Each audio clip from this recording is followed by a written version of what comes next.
Well, crew, we are at our Unit 8.4 notes where we're going to look at what happens to quantities when they grow continuously versus periodically, and we're going to introduce this new number E, which is a transcendental number. You are getting so smart, you're learning so much, and I'm just really, really proud of you. So hang in there, keep going, we've got this together. So here we go. Let's look at this first situation here. We have $1 that's invested in a bank account. It's not very much, but I guess you've got to start somewhere. So that's our A value. A is equal to 1. And that bank account is going to pay 100% interest once a year. Well, that's saying something. So if it's paying 100% interest, then that says that our R is equal to 1, right? 100% as a decimal is 1. And if R is 1 and our amount in our account is growing, then B is going to equal 1 plus R, which is going to be 1 plus 1, which is 2. So that would mean that we've got this growth function, which starts with A, right? A is 1, and then we're going to multiply that by B, which is our growth factor, which comes from 1 plus our rate, right? This is 1 plus our rate, which is our B value. And if we do that just for a year, then our independent variable is 1, so we'll raise this to the 1. So in effect, we're taking 1 and we're multiplying it by 2, and we get 2, which would be $2. So our account, if it grows by 100%, then we get all of what we put in, plus that much more. We end up with 2. Makes sense. Now, if the bank adds, right, the business word there is accrues interest twice a year, then what happens is that in the middle of the year, they actually give you half the interest. They add it to the amount, right, which gives you what you put in plus half as much. And at the end of the year, you get the other half of the interest, which is going to be a percentage on what you started with plus the bit that was added halfway through, right? So after a year then, what you've got is what you started with, right? That's your A value. And then you've got your interest rate, here's your R, but you're only going to get half of that because you're doing this twice a year. That will be added to 1, and then you'll raise it to the second power because you're going to add that twice. Right? So when we do that, we end up with 2.25, right? Instead of just the $2. So you can see that we end up with 25 cents more than if we just got that interest added at the end of the year.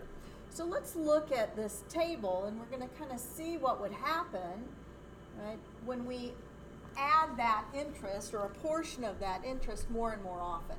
So we've already looked at what happens if we just add that 100% interest at the end of the year. We end up with this $2. And if we add half the interest twice a year, we end up with 2.25.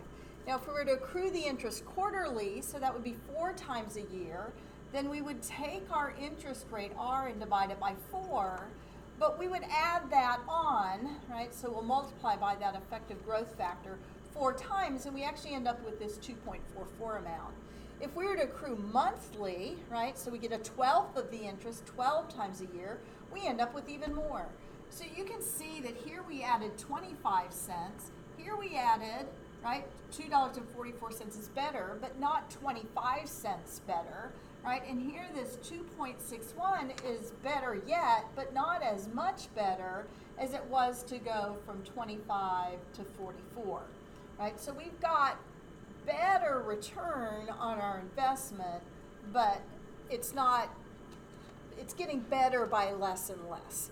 Right? So that's kind of an important concept, which we're going to call a limit. But you can see that if we do it daily, we end up with $2.71. If we do it hourly, we end up with $2.72, so a penny more. If we do it every minute, we actually still end up with $2.72, but the actual value is a little bit bigger, right? So this is 0.7181, this is 0.7182. If we do it every second, then we have 0.71828, whereas this is to 7, right? So what would happen if we did it more often than once a second, right? If we did it every 10th of a second, every 100th of a second, every millionth of a second, right? And what we're doing is we're taking that to the place, right? It's abstract, kind of hard to think about, but where we're actually adding that interest continuously. And if you think about it in life, right, you don't grow periodically, right? Well, you might grow periodically, but if you think about a quick growing plant in the ground, it doesn't grow once a day, right? It grows continuously. So we do have to talk about quantities that grow continuously. So what we're doing in that is that we're taking our initial investment, 1, and we're multiplying that by B, our growth factor, which is going to be 1 plus our interest rate, 1, divided by some number. And we're then going to raise that to some number. And we're going to do the limit of that quantity as we take n, the number we put here and here, closer and closer to infinity, right? So we're taking this continuously. And what happens is we end up with this number, right, that settles down to being a specific value. And kind of like pi, right, is 3.14, but with lots of other decimal points to it, right? So is this number, which we will define as e. So like pi, e is a specific number, and it is defined as, right, this is the definition, the limit of this quantity. So, right, this is our definition of e. And it's a number you need to be familiar with and you need to recognize, right? Just like pi is a number a little bigger than 3, you need to recognize that e is a number that is around 2 3/4, right? So bigger than 2, smaller than 3, about 2.7, right? This number e is called the natural base. We'll look at that when we look at logarithms, right? And we're going to look at exponential functions that have that base e. So I know that an exponential function takes the form of f of x equals a times b to the x, right? Exponential functions with base e, right, have this b as the number e, and they take the form, it's a little bit different, right, that f of t is equal to a times e to the kt. Right? And we use that form of an exponential function when we have a quantity that will grow continuously. So we have what is called a continuous growth function in comparison to what we've been using, which is called a periodic growth function. So let's just compare those. Our general form for periodic, we've been using this, is a times b to the t. For continuous, it's a times e to the kt. In both cases, our coefficient of our power, our a, is our initial value. In the periodic growth function, we know that b is equal to plus or minus r, and that number b is called our growth factor. The number r is our percent growth rate or decay rate, which is given as a decimal.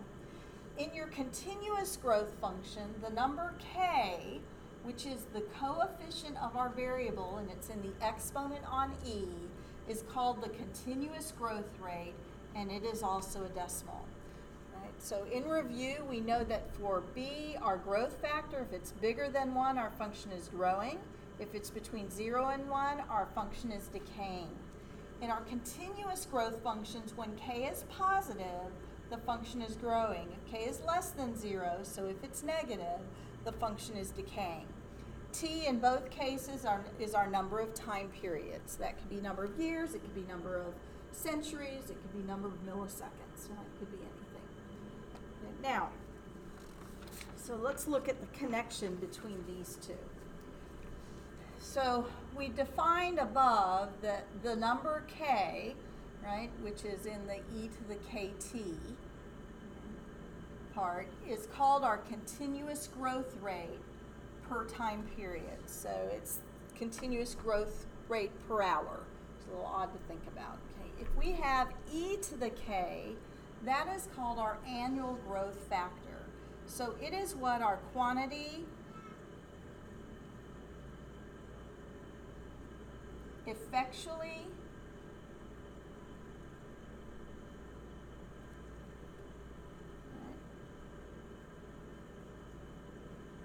multiplies by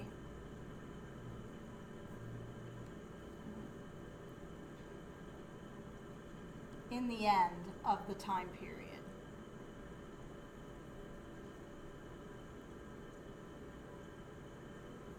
So if in our continuous growth rate we end up with twice as much as what, there's an A in here. We end up with twice as much as we started with,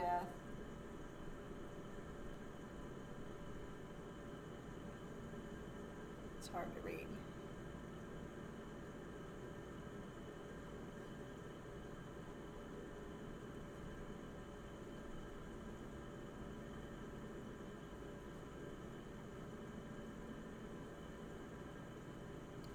End of a time period.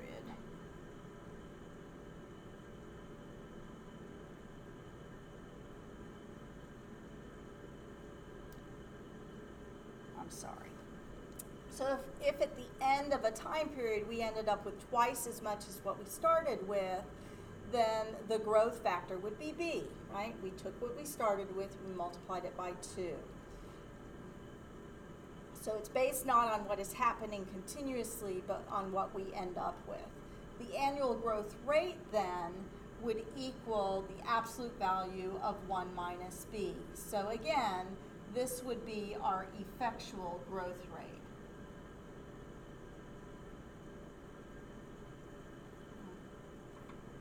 So it's in effect the percentage of growth we end up with at the end of a time period. All right, let's see if we can apply some of this knowledge. So here we go. In this first example, our job is to give the continuous growth rate, that's a k value, right, when our function is of the form a times e to the kt. Right? And then we're supposed to graph each function. So I'm going to do these in different colors. Okay, I'll do this one in green. Okay, so P equals 5 times e to the 0.2t.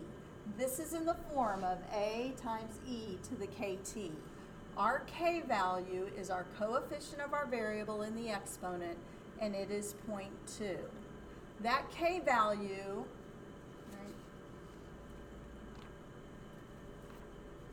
moving that decimal twice, is a 20%, and because it's positive, it indicates that there is 20% growth. So I have a quantity that starts at 5, that's my value of A, and it's growing. So let's say that this is P. So now I look at Q, I'll do this one in purple, and I have Q equals 5, that's my A value, times e to the 0.3t. So my K, coefficient of t, is 0.3. Right, that's positive, which means we have growth. Move that decimal twice, and this is 30% growth. So if I have 30% growth, right, that's a faster growth than 20% growth. So if I graph this function, it's going to be steeper. So for negative values, it's going to go below the 20% growth, but for positive values of t, this is my t-axis, it's going to be steeper. So this is going to be my Q. For R, I'll do this one in red, I have 5, so the same A value, it's going to go through the same y-intercept, times e to the negative 0.2t. So my K is negative 0.2. That's a negative, so that tells me I have decay. Move the decimal twice, and I have a 20% decay rate, which means that this function is decaying, so passing through here, right, but similarly to P. So P and R would be symmetric to each other, okay? So I'll bet you can do that, no problem. Let's look at another example. A population increases from 7.3 million at a continuous rate of 2.2% per year.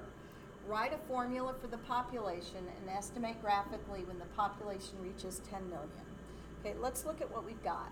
A population increases, so this tells us we have growth by from 7.3 million.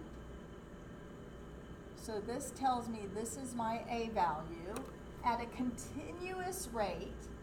So I've got continuous growth of 2.2%. So this tells me, not R, but because I had continuous, that my K will equal to 0.022. So I need to write a formula for the population. So I'm going to let P equal my population in millions. Right, the 7.3 was in millions. And this was per year, so T is going to equal my number of years, right,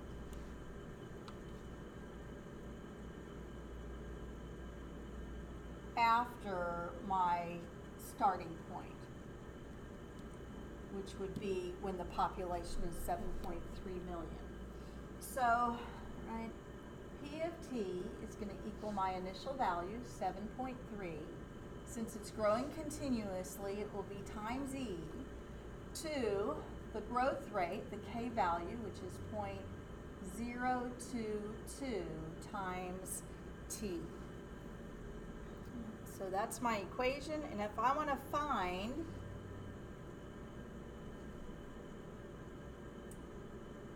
when, then that means I want to find T when P of T equals 10 million. So we're going to do this graphically, which means I have to graph.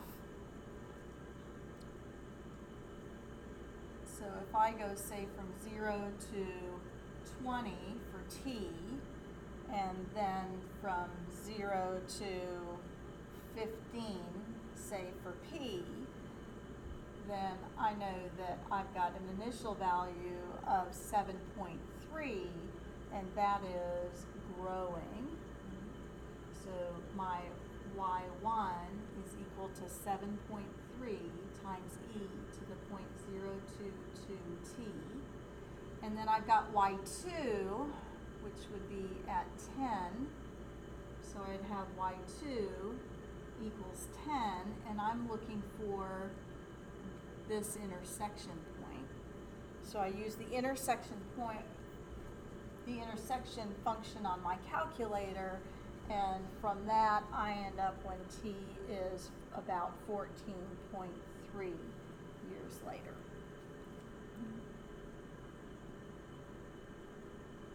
Okay.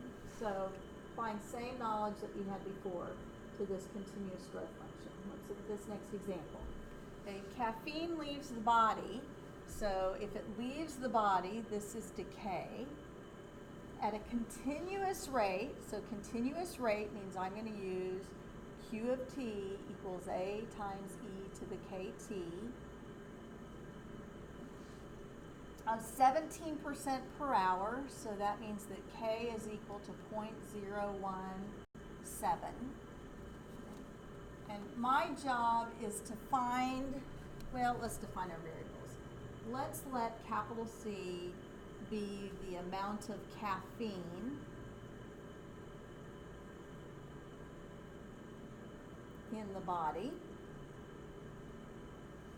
Let's let T, this is per hour, so T is number of hours, right, since drinking that coffee. And this asks me how much caffeine, so my job is to find C when, how much caffeine is left in the body 3 hours after drinking a cup of coffee.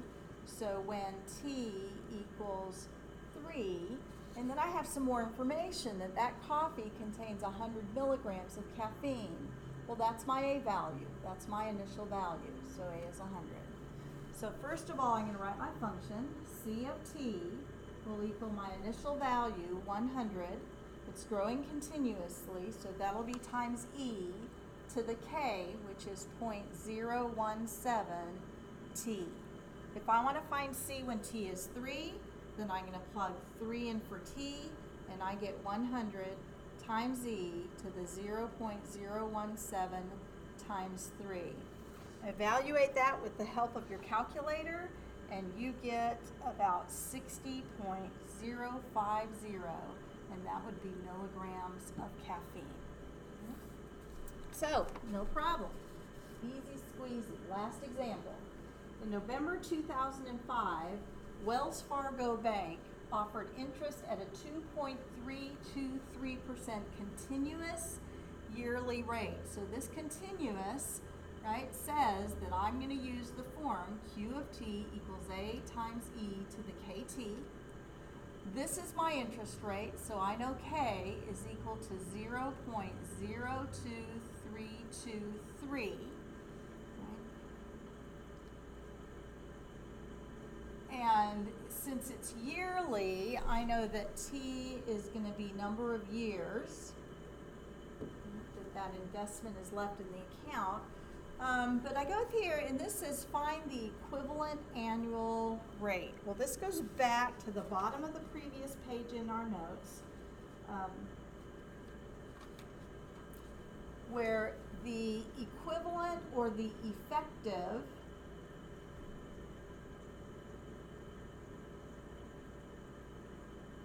annual rate